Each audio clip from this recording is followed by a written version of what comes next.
Alright, I want to thank you for coming back and watching the build, and hopefully you're building along. So today we're going to put our partition in here to divide from the cooler area from our cabinetry area on this side. So I've got my piece of wood cut. I'll give you some dimensions, show you the drawings, and the shape that we're going to place, and then how we're going to fasten it. And then once that's in place, I think we're going to do a little bit of varnish work, because our next step is to make some trays, slide out trays for a cooler and an area on this side. So we want to make sure that all the finish work is done in here, and then we can attach our drawer slides and get our trays in here, make sure that they function right and work for us. So let me show you what we got to do. So working off our drawing, we need a piece of wood that's about 15 inches tall, and I'm going to run the grain the short way. And then we have about 14 7/8 from the end of the counter to the back wall, and we are going to cut our piece of wood, and we're going to shape it the same as the outside here. So it's just going to have a little bit of a curve to it. So I have my piece of wood cut. Let's make this thing beautiful. So here's my piece of wood. It's 15 inches high, and from this side to the edge here is 25.5 inches. So we're going to mount that in here like this. Our counter will attach this way, and we're going to be using pocket screws. So once we get our shape here, then we'll go ahead and get everything attached. So the first thing we need to do is to get our shape for the outside edge here, so it's nice and curved. Let me show you how we're going to do that. So my piece of wood is about 20 1/8, 23/16 of an inch long. It doesn't matter, as long as it's about 18 inches past this edge is where we need to go. So this is going to be 15 inches from the back here, 14 7/8, and then a couple inches past that. So what we want to do is we want to set that up against our edge here, and we want to run our wood back to where it's almost flush right here. And then from the outside, we are just going to draw a line.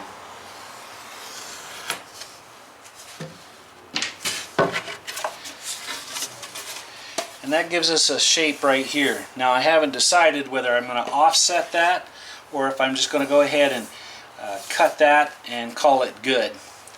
I'll probably offset it. I'm constantly changing my mind on how I want to do things, but so to get our shape for the front, we are going to follow this curve right here, and we're just going to bring it back a couple inches once it's cut and set in place, so it will mirror this image right here. And the way we're going to do that is, we know that from our back wall to the front of our counter space, according to our drawing, is 14 7/8. So if this is the part that sits on the back wall, we're going to take and measure back 14 7/8 and make a mark. Then we'll take that mark, we'll set it up against our edge here nice and flat, run it back to this edge to our mark, and then we're just going to scribe a line. And once we get our line, then we're just going to cut it, sand it down nice and smooth, and then we'll be ready to install this. So I've measured from the back of my wood out the distance that I need. I made a small mark right here, and then I slid it back, and then once I press it in place, then I'm ready to scribe my line and do a cut. So I'm going to go ahead and scribe that, and I'm going to put it on the bandsaw and the sander, and then I'll have my shape. Alright, so this is what your piece should look like when you're finished, and we've got a nice curve here on the front, and it's only for cosmetic reasons. It serves no other purpose, and we'll be putting a piece of aluminum trim over top of this once we start doing all the finish work. So now the next thing is I'm going to go ahead and pre-drill all the pocket hole screws, and then we're going to remove the countertop. And because my back piece of plywood here has a little bit of a bow. I'm going to have to clamp something here on the back to make it straight. So we set this in here and everything is nice and square. So hopefully you don't have that issue, but we can work around it. So that is what your piece should look like. You'll be out 14 7/8, and then you'll have that nice curve right here. And our shelf here at the bottom is going to be about 16 inches long. So we have a little over, well, we got about 1 5/8 that this is going to be sticking out here at the bottom. Our shelf is going to stop about right here and be able to slide in and out, and I think it's going to look really nice when we're finished. So let's get some holes drilled, let's get that in place, and then we can do a little bit of varnishing, and then we can go on to the next step. Alright, this is our setup so far. So we have our piece of wood, we've got it cut 15 inches high and 15 inches here at the top. It's probably about 17.5, 18 inches, and we've got our nice curve. And then we have our pocket holes drilled in here, and we're going to get ready to fasten those down on the bottom and on the back side. We won't fasten the top until we get ready to put the counter. And my remedy for taking the bow out is I got a 2x6 here. It's fairly straight. Set it on there, clamp, and it took out that curve. So now I'm fairly straight here, probably out of a 30th second, so I can push that in when I get ready to fasten. Next is we'll cut some sticks on this side, 25.5 inches, and as braces. We'll tape them against the wall and down here on the bottom. That way when we drill the pocket screws, get everything glued and drilled, it won't tend to move on us as we put the screws in. It'll stay in place till it's cured, and then we will take off our little braces, and that part will be done. Then we can put our drawer glides in and get ready to do some cool shelving. So to drill the pocket holes, these here, I purchased this at Harbor Freight. It was like 60 bucks or something like that, and it's solid aluminum, nice sturdy setup.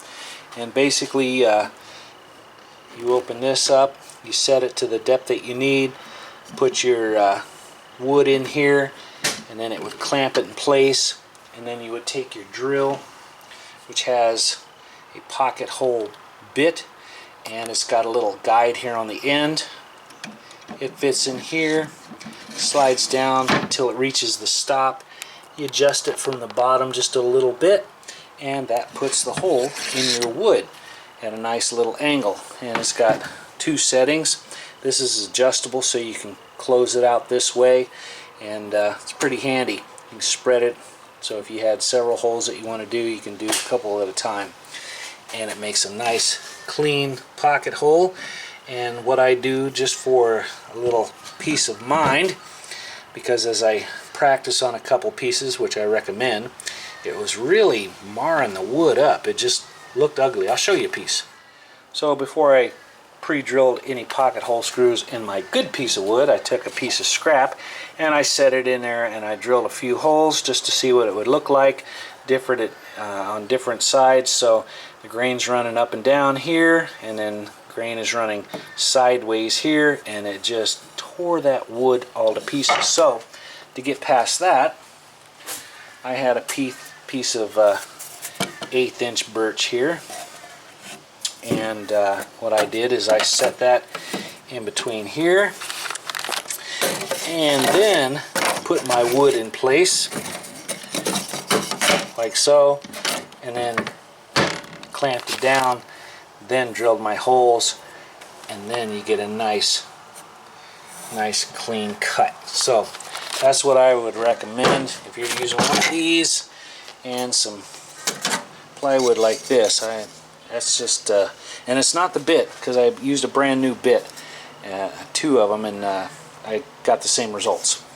So get your piece of sacrificial wood, set in there behind your jig, put your wood in place, drill your holes, and boom, you get some nice holes. Okay, moving on.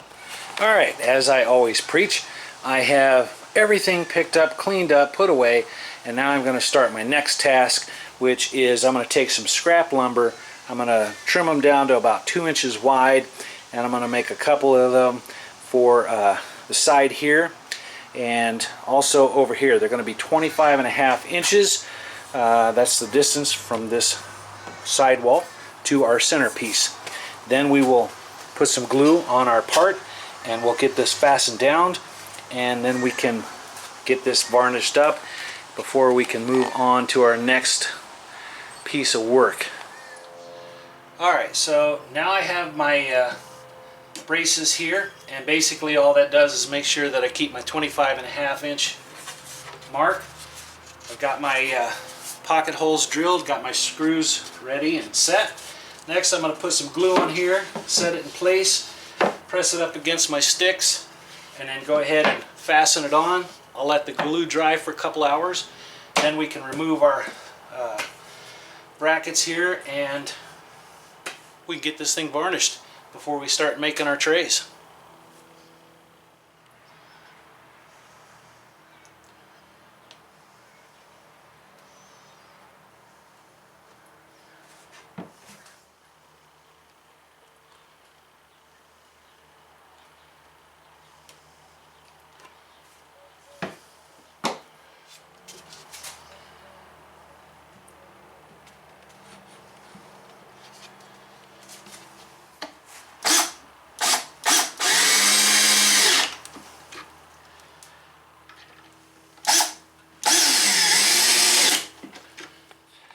Alright, so I've got most of my screws fastened down. I left these two out because my wood is a little bit bowed, so I'm going to have to take a couple of clamps and push this over, and then I can fasten those down. We can call that good. So let me throw a couple clamps on there, squeeze it in, get those fastened, and then we just wait until things dry. Alright, so our partition wall here is fastened, it's glued, we've got things clamped, and I don't have long enough clamps, so I used two of my longest ones and then a short one here, and pulled this in. Worked like a charm. So everything is setting up. Now we'll just let that cure out for a while before we remove our sticks. We'll go ahead and cut our platforms here, and then we should be able to get everything varnished up, and then we can install our drawer slides and make sure that our cabinets here slide in and out. That'll be a plus. Once those are done, then we can work on one more area that we're going to have a pull-out drawer right here, and we get that done. Then we can put our countertop on, get it fastened in place. Yeah, and then I think we got a lot of varnish work to do before we start on some more cabinetry on the top. Hey, we're getting closer. So this is where you should be about right now on your build. Cabinet is coming along in the back just fine, so it's looking good, and things are looking pretty square. So if I hold my square up here, I've got a nice and square. So I'm happy with that. Means my drawer slides are going to work pretty decent, and yeah. So that's working out pretty good. Square to the world. So for our little slide out tray that we're going to put on the wider side, I'm using from Lowe's just some drawer slides. This is a 16-inch drawer slide, and then on the other side, on the bottom, I'll use 16-inch drawer slide, and then on the upper drawer, about a 14-inch, and we'll get that fabbed up here shortly. So for the bottom, this is my bottom slide out tray. I've cut my wood 16 inches wide, well, deep, and the manufacturers recommend on the slide 1 inch narrower than the opening width. Our opening width is 25.5 according to our drawings, so 1 inch shorter, 24.5. So my sliding tray is 24.5 by 16, and then I have some stock mahogany that I've kept around for decades, and so I'm going to use that for the sides and on the face. The face is a little bit taller than the sides, and I may or may not give it a round over, but we're going to go ahead and get these glued in place. Once the glue sets up, we'll turn it over, we'll drill some holes and put some nice screws in there, get those countersunk. Then we can attach our drawer slides, test fit it, and see if everything works as it should. Then we can disassemble everything and get things varnished. So that's the plan. Let's stick to it, and let's do it. Alright, so that's one of our slide drawers that we're going to be using. This one here will be for the cooler. Set the cooler on that. We'll be able to slide it in and out, and easy access. So my mahogany strips about 1.5 inches wide, 1/2 inch thick. Front is 3/4 inch by about 1.75 inches. So all I did was attach those, glued it, and used pilot holes, number 7 with 1-inch screws, and that should hold everything pretty solid. So it's good. Next is to install our drawer slides, get them attached to the side here, and see if this thing works. So these slides are pretty easy to use. We're just going to pull this out, and on the back there's a little lever, and then we push that down. This attaches to our drawer. So we'll set that aside, and then we take this, and we're just going to lay it flat against the wall all the way back, and I'm going to use number 6 by 5/8 inch going into 3/4 screws, and I'll put about 4 or 5 of those in there, and then we'll attach the sides to our drawer and then stick it in, and hopefully it works. Alright, to mount our rail on the side of our drawer, I'm using an 1/8 inch wide straight edge and a 1/8 inch thick and a 16 inch, because I want to mount the rail 3/16 from the bottom of the drawer, and then we are going to just make sure that it's flush in the back, and when it closes it'll be about 1/8 of an inch from the wall. Gives a little clearance back there, and that way it's not slamming up against the back wall. And I'm going to use the tall slots here to put the screws in. That way I can adjust it up and down if I need to. So I'm going to put it dead center on those 3 slots. I'll install both of them, and then we will test fit it. Alright, so now we have our rail here attached to the side of our drawer, and flush with the back on both sides, and I only have 3 screws right now temporarily holding it in place. I can still adjust it up and down if needed to.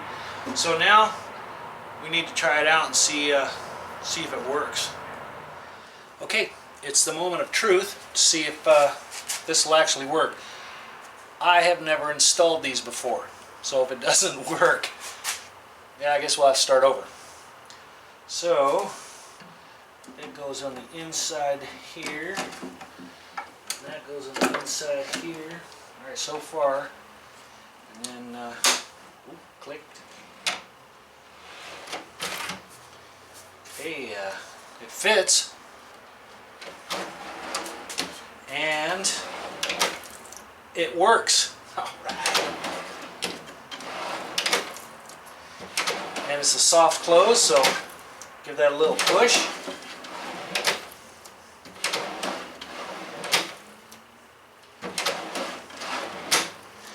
I'm easily entertained.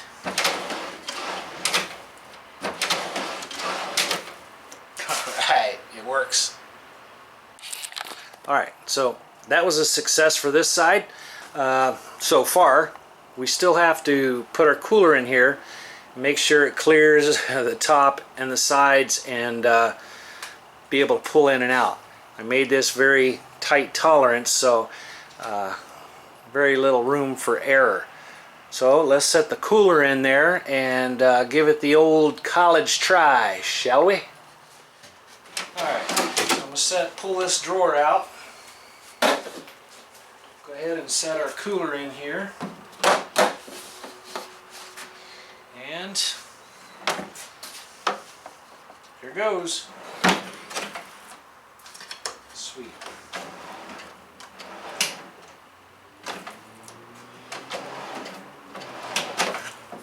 Awesome.